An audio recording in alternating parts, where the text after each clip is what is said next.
Hello students, welcome to my channel. आज का हमारा क्वेश्चन है यहाँ पर क्वेश्चन नंबर 19। ओके, सिमिलरली हमने एक क्वेश्चन किया था प्रीवियसली, क्वेश्चन नंबर 18। ठीक है, उसके साथ बिल्कुल मिलता जुलता क्वेश्चन है, बस थोड़ा सा एंड में क्वेश्चन में चेंजेस किया गया है। ठीक है, बाकी दोनों क्वेश्चन की जो टेक्निक्स है सॉल्व करने की वो सेम है, बस थोड़ा सा चेंजेस किया गया एट द एंड। मतलब क्वेश्चन जब ख़त्म होगा तो वहाँ पर एक प्रॉफिट का टारगेट दिया गया था। आपने क्वेश्चन नंबर 18 किया था तो उसमें पता होगा कि आपको वहाँ पर एक प्रॉफिट टारगेट दे दिया था कि इतना प्रॉफिट टारगेट रखना है हमें। ठीक है, और यहाँ पर वो चीज़ अलग बात में बोली गई है। ठीक है, तो चलिए देखो स्टार्ट करता हूँ। क्या लिखा है क्वेश्चन में पहले पढ़ लो। A manufacturing company has installed capacity, मतलब इंस्टॉल कैपेसिटी जो उनकी है वो है 1,20,000।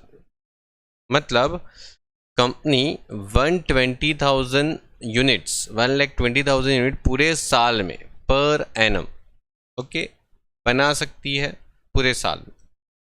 लेकिन आपको यहाँ पर बोला गया है कि कॉस्ट स्ट्रक्चर कुछ इस तरीके से, वेरिएबल कॉस्ट में मटेरियल इतने रुपीस का लगेगा, लेबर इतने रुपीस का लगेगा। लेकिन लेबर में वापस देखो वही पॉइंट आ गया, subject to minimum 58,250 per month.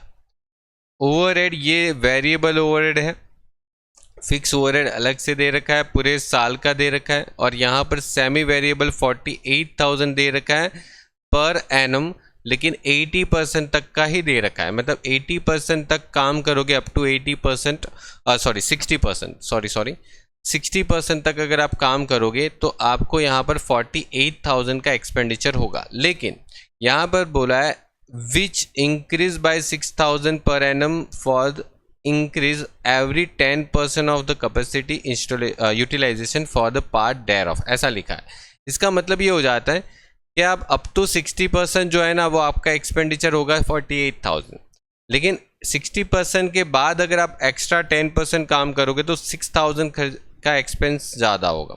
वापस 10% और काम करोगे तो वापस 6,000 का एक्सपेंस और ज़्यादा होगा। मतलब एवरी 10% कैपेसिटी इंक्रीज होने पर आपको 6,000 का एक्सपेंडिचर बढ़ता जाएगा आपका यहाँ पर सेमी वेरिएबल। अब आपको यहाँ पर बोला है the capacity utilisation for the next year is estimated that, okay estimated कितना किया एट 60% फॉर द 2 मंथ। मतलब देखो पहले 2 महीने हम ना सिर्फ 60% ही काम करना, फिर ज़्यादा नहीं करना, पहले 2 महीने में सिर्फ 60% काम करेंगे। फिर बोला कि बाकी के 6 मंथ है ना उसमें आपको 75% वर्क करना है, और जो रिमेनिंग पार्ट है उसमें आपको 80% balance part of the year, इतना बोल के छोड़ दिया आपको कि इतना काम करना है। और आपको यहाँ पर बोला if the company is planning to have the profit 25% on selling price, calculate the estimated selling price for the each unit of production for the prepare a necessary statement, cost statement आपको बनानी है जिसमें 60%, 75% और 80% capacity का होना चाहिए। और assume there is no opening and closing stock। चलो वो तो हम वैसे भी अगर नहीं बोला हो तो वही assume करते, उसमें कहने की बात नहीं थी। तो ये आपका क्वेश्चन हो गया। ठीक है, जो अपनी साउथ गुजरात यूनिवर्सिटी में 2004 में और उसके बाद भी बहुत बार पूछा गया है, लेकिन उसमें क्या होता है अमाउंट्स चेंज होती है, इसीलिए मतलब वहाँ पर मतलब डेट नहीं मारी है उन लोगों ने। ठीक है, वरना यही क्वेश्चन को बहुत बार रिपीटेड किया है यूनिवर्सिटी ने। चलिए तो देखो यहाँ पर आपको 3% पे काम करना है। ठीक है, आपको पहले काम करना है 60% पे, जहाँ पर सिर्फ आप 2 महीना काम करोगे, मतलब 2 महीना ये लेवल पर काम करोगे। फिर आप बाकी के 4 महीना जो है वो यहाँ पर 4 या कितने हैं, एक सेकेंड, 6 मंथ है। ओके, 6 मंथ की बात करें तो यहाँ पर 6 मंथ में ये काम करना है, और बाकी बच गए देखो 2 और 6 मिलके 8 मंथ तो हो गए यहाँ पर। तो रिमेनिंग 4 मंथ रह जाते, क्योंकि हमें पता है टोटल 12 मंथ करने हैं पूरे साल के।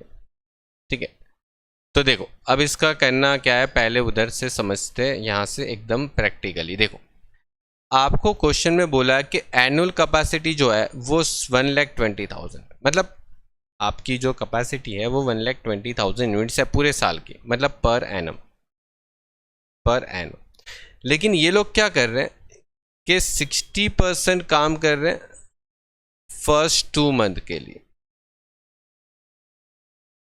फिर 80% वर्क कर, नहीं सॉरी 75% वर्क कर रहे हैं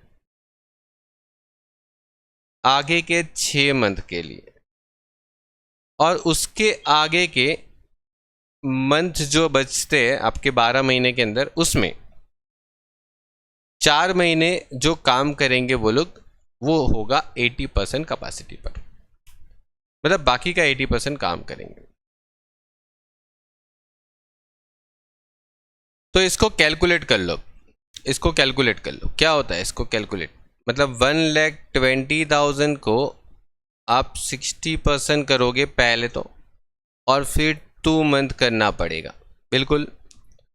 फिर 1,20,000 को 75% करके 6 मंथ करना पड़ेगा, और फिर 1,20,000 को 80% करके आपको 4 महीने का कैलकुलेशन करना बनता है। मतलब इतना आपका हो गया। अब आप क्या करो, इसको सॉल्यूशन कर लो, 60% इंटू 2 डिवाइड बाई 12 कर लो, तो आपको पता चल जाएगा कि पहले 2 महीने हम कितने यूनिट्स बनाएंगे, 12,000 यूनिट्स बनाएंगे। फिर बाकी के महीनों में कितने यूनिट्स बनाएंगे, तो वो आएंगे 45,000। और फिर उसके बाकी के टाइम में जो आपके यूनिट्स बनेंगे वो 32,000 यूनिट्स बनेंगे। तो ये तो आपके हो गए यूनिट्स, और टोटल कितने यूनिट्स बनाओगे मतलब पूरे साल में, वो भी तो मिल जाएगा, ठीक है। अगर निकालना हो तो वो भी मिल जाएगा। पूरे साल में मिलके हम 89,000 यूनिट्स बनाएंगे। तो ये पहला काम हो गया क्वेश्चन में, मतलब यूनिट्स मिल गए। अब चलते हैं क्वेश्चन के ऊपर। देखो क्वेश्चन के अंदर बोला गया मटेरियल, लेबर और ओवरहेड। 8 रुपये लेबर है, लेकिन 8 रुपये के साथ साथ वो ब्रैकेट में लिखा है ना, उसका भी ध्यान देना, ठीक है। चलो तो पहले मैं एक काम करता हूँ, यहाँ पर हम ऊपर यूनिट्स लिख देते हैं, ठीक है। एक तो 12,000 यूनिट्स आ जाएगा, ओके। यहाँ पर 45,000 यूनिट्स आ जाएगा, और यहाँ पर 32,000 यूनिट्स आ जाएगा, ओके। तो कंप्लीट हो गया इतना। और फिर आपको पता है कि आप 9 रुपये के हिसाब से मटेरियल यूज़ करने वाले हो, ठीक है। तो यहाँ पर जो मटेरियल आने वाला है वो 9 रुपये के हिसाब से आएगा, ठीक है। 9 ठीक है, 99 रुपीज़ का मटेरियल आ जाएगा। फिर आपका जो लेबर चार्जेस है उसमें थोड़ा सा कैलकुलेशन का ज़रूरत पड़ेगा आपको। क्या कैलकुलेशन की ज़रूरत पड़ेगी, देख लो। यहाँ पर हम एक कैलकुलेशन करते हैं, लेबर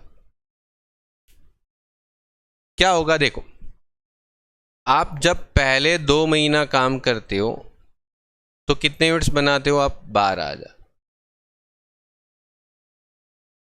ओके। फिर आगे के 6 महीने काम करोगे तो उन लोगों ने बोला कि 45,000 यूनिट्स बनेंगे, मैन्युफैक्चर होंगे। और यहाँ पर जब 4 महीने काम करोगे बाकी के, तो आपके 32,000 यूनिट्स बनेंगे। और इन लोगों ने क्वेश्चन में देख के रखा है कि लेबर चार्जेस जो है, ठीक है, आपका जो लेबर चार्जेस है वो 8 रुपये है पर यूनिट, मतलब एट द रेट ऑफ ₹8 पर यूनिट्स। तो पर यूनिट 8, तो 8 के साथ सबको यूनिट को मल्टीप्लाई कर दो ना, तो मिल जाएगा आपको, मतलब 96,000। यहाँ पर यूनिट के साथ मल्टीप्लाई कर दो, कितना मिलेगा, 45,000 इंटू 8, मतलब 3,60,000। और यहाँ पर 32,000 इंटू 8 कर दो तो 256 आ जाएगा। ये तो हो गया आपका वेजिस एज पर यूनिट्स, मतलब यूनिट्स की बेसिस के हिसाब से निकाल दिया हमने। लेकिन यहाँ पर क्वेश्चन में क्या करना है, देखो क्वेश्चन में यहाँ पर ये बोला गया कि सब्जेक्ट टू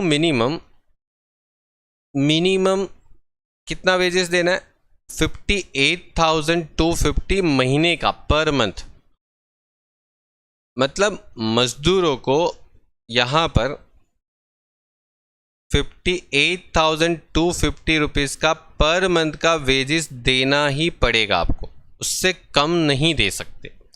तो 58,250 महीने का, तो यहाँ पर तो पहले तो 2 महीने काम करते, तो 2 महीने का वेजेस कितना हो जाएगा 116500। ये मिनिमम वेजेस है, इतना तो देना बनता है, इससे कम नहीं दे सकते। अब इससे कम नहीं दे सकते तो मतलब देखो आगे का वेजेस देखोगे तो 96,000 है, और अगर मतलब इधर महीने के हिसाब से देखो तो आपका 1,16,500 आएगा। तो आपको यहाँ पर जो वेजेस देना बनता है मजदूर को वो कितना बनेगा, जो ज़्यादा आता है, जो ज़्यादा आता है। ठीक है, मतलब आपको मिनिमम वेजेस तो देना ही देना है, उससे कम कभी नहीं देना है। अब यहाँ पर देखो 58,250 को आप 6 से मल्टीप्लाई करोगे तो आपका वेजेस जो है वो इतना बनता है। अब आप देखो ये अमाउंट या ये अमाउंट, मतलब देखो ये दोनों अमाउंट में से कौन सी अमाउंट ज़्यादा है। ठीक है, तो ये अमाउंट ज़्यादा है, मतलब 3,60,000 ही दोगे आप। और यहाँ का जो अमाउंट निकालोगे वो कैसे निकालोगे, तो 58,250 को 4 महीने से मल्टीप्लाई करेंगे तो 2,33,000। अब देखो ये अमाउंट ज़्यादा है, ये अमाउंट ज़्यादा है, तो ये ज़्यादा है, तो यहाँ पर 256 रुपीज़ का ही वेजेस पे करेंगे। यहाँ पर ये ज़्यादा था इसीलिए ये दिया था। क्लियर। तो मेन चीज़ यही है कि आपको क्या करना है कि मिनिमम वेजेस का मतलब क्या होता है कि इतना वेजेस तो वर्कर को मिलना चाहिए, मतलब आपके पास जो काम करते हैं उनके साथ चीटिंग नहीं होनी चाहिए, उनको मतलब उसका जो मिनिमम वेजेस बनता है उतना देना है उसका। ठीक है, तो देखो यहाँ पर सारे मिनिमम वेजेस के हिसाब से और आपके पर यूनिट के हिसाब से भी आपको दोनों को कंपेयर करके जो भी आपका वेजेस बनता है वो देना है। 1,16,500 पहले में तो वो वहाँ पर लिख देंगे, और बाकी में तो चलो ठीक है 116,500 यहाँ पर आएगा। तो 1,16,500 और बाकी में तो कोई प्रॉब्लम नहीं आया। ठीक है, बाकी दोनों में देखो, बाकी दोनों में सेम आया, मतलब देखो ये आपका आया 360 और आपका ये आया 256।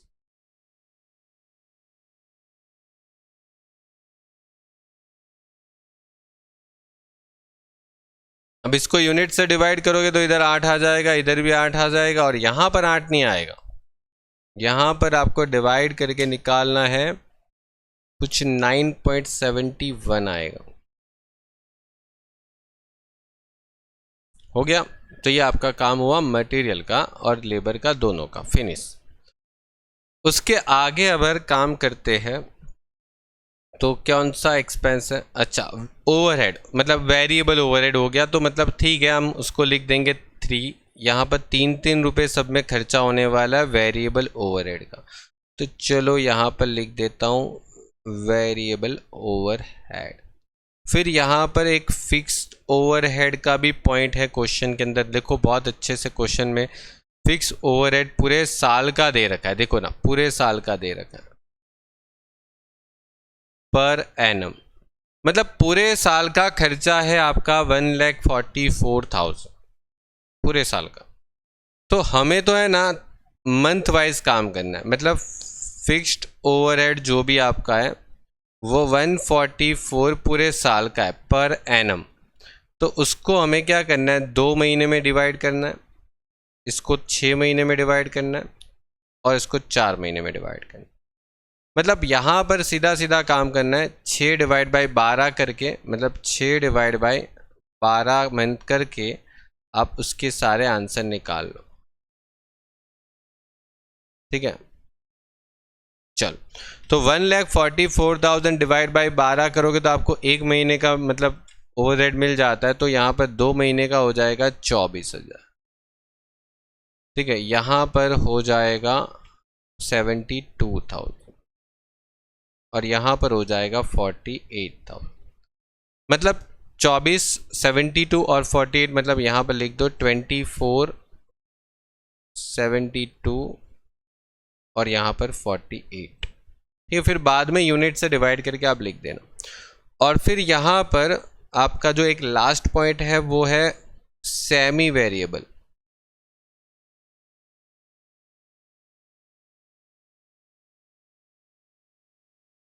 अच्छा, सेमी वेरिएबल ओवरहेड पे देखते हैं। देखो सेमी वेरिएबल का क्या मतलब है, तो यहाँ पर देखो पॉइंट नंबर 3 में सेमी वेरिएबल आपका 60% तक जो था ना वो 48,000 था, ऐसा क्वेश्चन में बोल के रखा है। मतलब देखो मैं यहाँ पर इसकी कैलकुलेशन बता देता हूँ।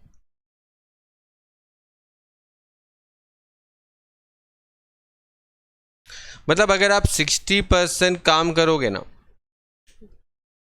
तो आपको कितना एक्सपेंस हो रहा था, 48,000। ठीक है, ये क्वेश्चन में लिखा ही है, देखो यहाँ पर 48,000 का एक्सपेंस है अप टू 60%। ठीक है, एट 60%। ठीक है, यहाँ पर 48,000 तक का एक्सपेंस। लेकिन उन लोगों ने क्या बोला, अगर आप 10% ज़्यादा काम करोगे, ठीक है, तो आपका ये जो एक्सपेंस है वो 6,000 से ज़्यादा हो जाएगा, बढ़ जाएगा। मतलब 60 से ज़्यादा काम करना स्टार्ट किया ना तो आपका एक्सपेंडिचर 54,000 हो जाएगा। और ये जो है ना वो पर एनम आ रहा है, मतलब ये जो आपको क्वेश्चन में पढ़ना ऊपर पर एनम लिखा, तो मतलब आप 70% काम करोगे, 70%। अब देखो ऐसा मत समझना 70% पे ही 54,000 होगा, नहीं ऐसा नहीं है। 60% से आगे जितना भी काम करेंगे अप टू 70, ये एक्चुअल में अप टू होता है, इसको अप टू बोल सकते, अप टू 70%। मतलब 60 से लेके 61, 62, 60 छोड़ देंगे, 61, 62, 63, 64 ऐसे करके 70 तक का जितना भी काम होगा ना उसके बीच में यही एक्सपेंडिचर होगा। और यहाँ पर और 10% आगे काम करोगे तो पहुँच जाओगे अप टू 80%। और अप टू 80% तो ये जो एक्सपेंडिचर था वो आपका फिर से 6,000 से बढ़ेगा पर एनम, मतलब पूरे साल में ही बढ़ेगा वो। तो यहाँ पर आपका एक्सपेंडिचर होने वाला है 60,000, ये आपका एक्सपेंस हो रहा है।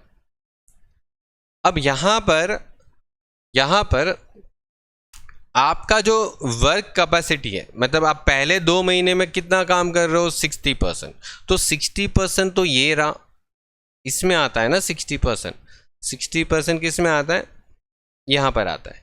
तो इसका जो वर्क है वो कितना है, तो 48,000 को आप मल्टीप्लाई करोगे 2/12। क्यों मैं 2/12 इसीलिए किया, क्योंकि यहाँ पर देखो पर एनम लिखा है, पूरे साल का है 48,000।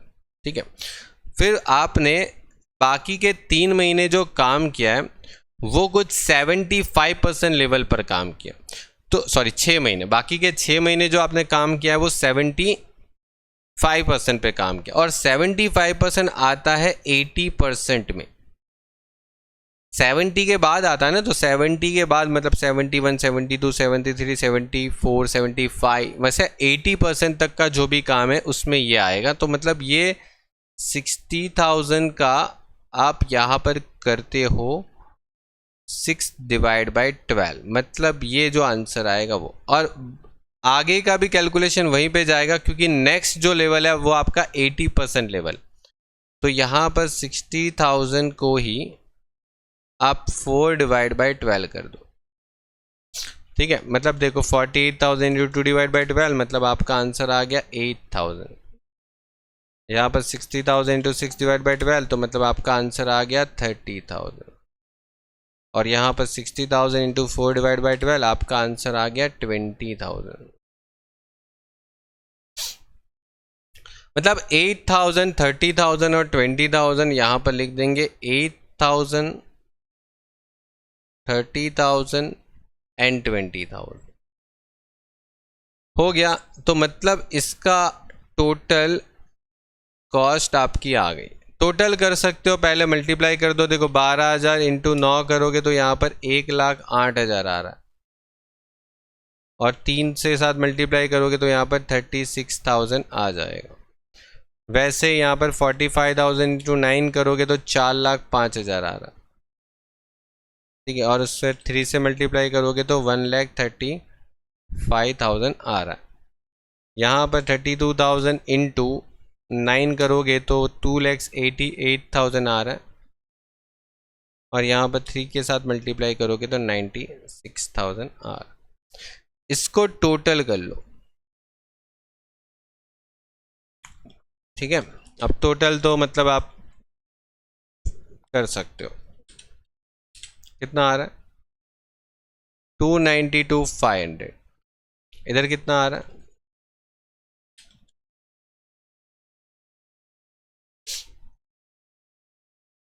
10,02,000। और इधर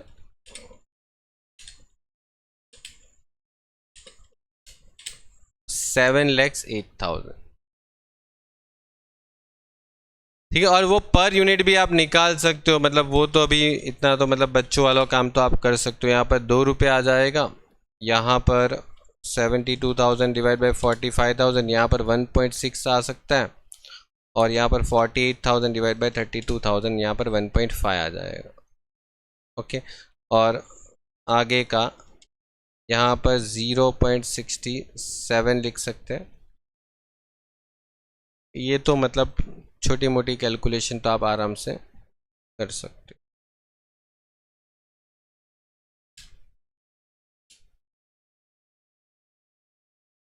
ओके, चलो, इसका वैसे कोई मैटर भी नहीं था यहाँ पर, क्योंकि पर यूनिट हमको क्वेश्चन में कोई कंपलसरी नहीं बोला ढूंढना है। ठीक है, ये तो हम हमारे फैसिलिटी के लिए ढूंढ रहे थे, ताकि हमें आगे चल के कुछ भी डिफ़िकल्टी ना आए। पर यूनिट और अमाउंट दोनों सामने होता है तो हम आराम से क्वेश्चन सॉल्व कर सकते हैं।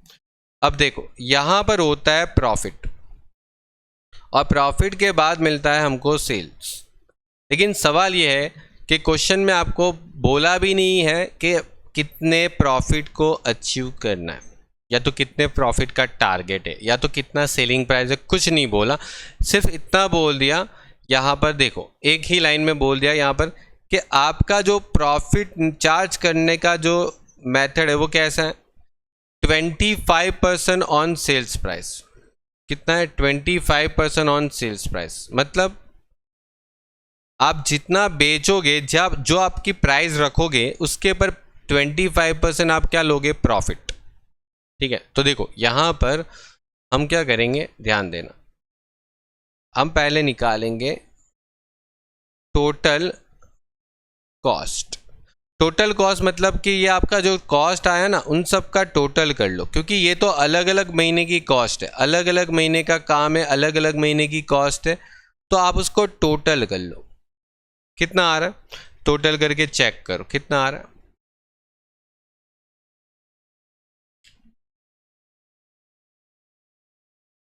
आपका टोटल आ रहा है 2,25,000। अब इसके अंदर आप प्रॉफिट ऐड करोगे, और प्रॉफिट जो भी ऐड करोगे वो कुछ इस तरीके से ऐड करोगे कि आपका यहाँ पर जो भी सेल्स आएगा उसके ऊपर 25% प्रॉफिट होना चाहिए। अब देखो, मैंने बहुत अच्छे से आपको इस चैप्टर का जब बेसिक करवाया था तभी बता दिया था कि जब भी सेल्स के ऊपर 25% प्रॉफिट होता है ना, तो अगर आपके पास कॉस्ट है तो वो कॉस्ट के ऊपर 20% बनता है। ऐसा मैंने आपको बताया था। बोलो, पता है सही है कि मैंने कुछ गलत लिखा? अगर आपके पास इसका प्रॉपरली आंसर है तो मुझे बताओ। मैंने बहुत स्टार्टिंग में आपको समझाया था, आप भूल चुके हैं सब, ऐसा लग रहा है। क्या बताया था कि अगर ये 25% होता है तो ऊपर से वो कितना परसेंट बनता है? अगर ये 25% होता है तो ऊपर से कितना परसेंट बनता है? वो ऊपर से बनता है 33 और 33%, मतलब 1/3%, इतना बनता है। 20% नहीं बनता। 20% तो तभी होगा जब वो नीचे की अमाउंट जो है वो अलग होगी। ठीक है, नीचे जो कॉस्ट के ऊपर, जो सेल्स के ऊपर जो अमाउंट है वो अलग होती है। ठीक है, वो मैं अभी आपको वापस एक बार चार्ट बता देता हूँ ताकि वो एक बार वापस याद आ जाए। देखो, तो इसका क्या करोगे आप? 33.33% करोगे तो 667500, और वो ऐड करोगे ना तो आपको मिल जाएगा आपका सेल्स। देखो कितना आ रहा है? 26,70,000। अब इसका 25% करके देखो, और ऊपर से 33% करके देखो, आ रहा है आंसर सेम। ठीक है, तो ये एक बात है आपको बहुत काम आती। ठीक है, जो देखो मैंने आपको बताया भी था स्टार्टिंग के लेक्चर, आपको जब मैंने बेसिक करवाया था मैंने बोला था ये बहुत काम आएगा अगले चल के, मतलब जितने भी हार्ड क्वेश्चन होते हैं, इस टाइप के क्वेश्चन होते हैं वहाँ पर। क्या मैंने बताया था कि सबसे पहले होता है 100%, फिर 100 के बाद होता है 50%, फिर उसके बाद होता है 33 और 1/3%, फिर उसके बाद होता है आप 25% ले लो, फिर उसके बाद 20% होता है, उसके बाद होता है 16 और 2/3%। बस इसको याद रख लो, इसको इसी लाइन में याद रख लो। अगर देखो यहाँ पर आपको ऐसा बोला कि ये जो परसेंटेज है ना वो ऑन क्या है, ऑन सेल्स है। अगर ये सेलिंग प्राइस पे अगर इतना परसेंटेज है तो हमेशा कॉस्ट प्राइस पे ये ऊपर वाला परसेंटेज ही बनता है, ऑन कॉस्ट, ये ऊपर वाला परसेंटेज ऑन कॉस्ट पे ही बनता है। तो ये एक चीज़ होती है, ये एक ही लाइन में इसको याद रख लो, मतलब ये 100 के बाद ये आता है, इसके बाद ये, इसके बाद ये, और ऐसे याद रख लो, ताकि अगर आपको पता चले कि ऑन सेल्स पे अगर 25% है तो जस्ट उसके ऊपर वाला कॉस्ट का परसेंटेज ही होगा। समझे बात को? तो ये आपको बता रहा हूँ। बहुत स्टूडेंट क्या करते हैं पता है, ये 20% पे चले जाते हैं। मैंने स्टार्टिंग में बताया था ना 20% वाला, वो मोस्टली स्टूडेंट के माइंड में ये 20% आ जाता है। नहीं 20% नहीं होता। 20% तो कब होता है, जब आपके पास ऑन सेल्स अगर इतना बोला, मतलब ऑन सेल्स अगर ये बोला होता है ना तो ऑन कॉस्ट 20% हो जाता है। मतलब सेल्स के ऊपर जो बोलते हैं वो जस्ट उसके ऊपर वाला ही कॉस्ट का होता है। ठीक है, तो मैंने जो स्टार्टिंग में जस्ट आपको बताया कि ये 20% बहुत सारे स्टूडेंट के माइंड में आता है, नहीं, वो थोड़ा प्रॉपरली याद रख लेना इसके टेबल को। या तो अगर देखो आप 100 एज्यूम करके भी कर सकते हैं, कि आप ऐसे भी कर सकते हैं कि चलो सेल्स को एज्यूम कर लो 100 और उसमें से आप प्रॉफिट को लेस कर दो, कि सर प्रॉफिट अपना था 25% था सेल्स का, तो ये आ गया 75, और ये 75 जो है वो कॉस्ट है।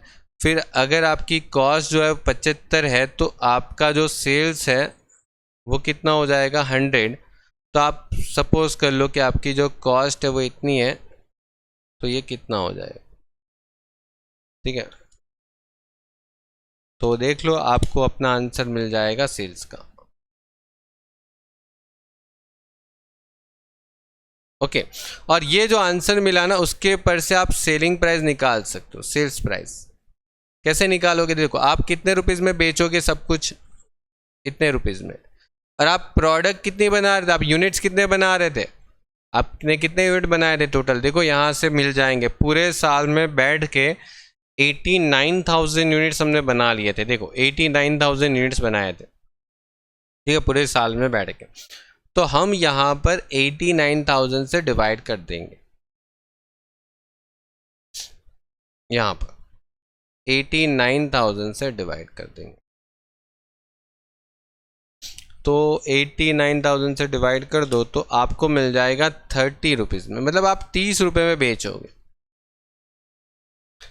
आप एक यूनिट को कितने में बेचोगे, 30 रुपये में।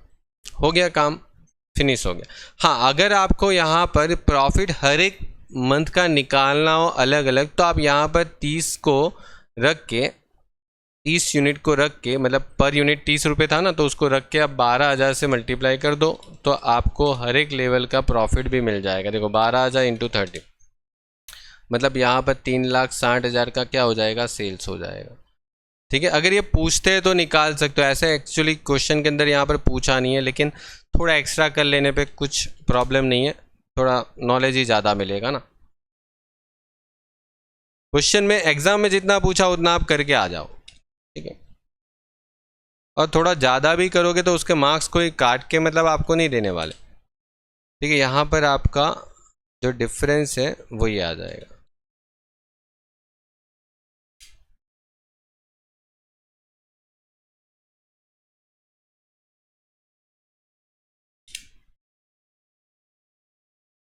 ये आपका हर एक का प्रॉफिट आ गया, ठीक है। कंप्लीट, ये आपका फिनिश हो गया क्वेश्चन 110%। ठीक है, तो देखो क्वेश्चन अच्छा था, जिसमें लगभग जो प्रीवियस क्वेश्चन किया था 18 नंबर्स का उसके जैसा ही था, लेकिन यहाँ पर उधर 2 पार्ट में डिवाइड करते थे, यहाँ पर 3 मंथ अलग अलग है, और यहाँ पर जो प्रॉफिट का जो निकालने का सिस्टम था वो भी थोड़ा अलग था। ठीक है, तो ये आपका यहाँ पर क्वेश्चन फिनिश हो जाता है। ठीक है, तो चलिए फिर मिलते हैं नेक्स्ट टाइम पर।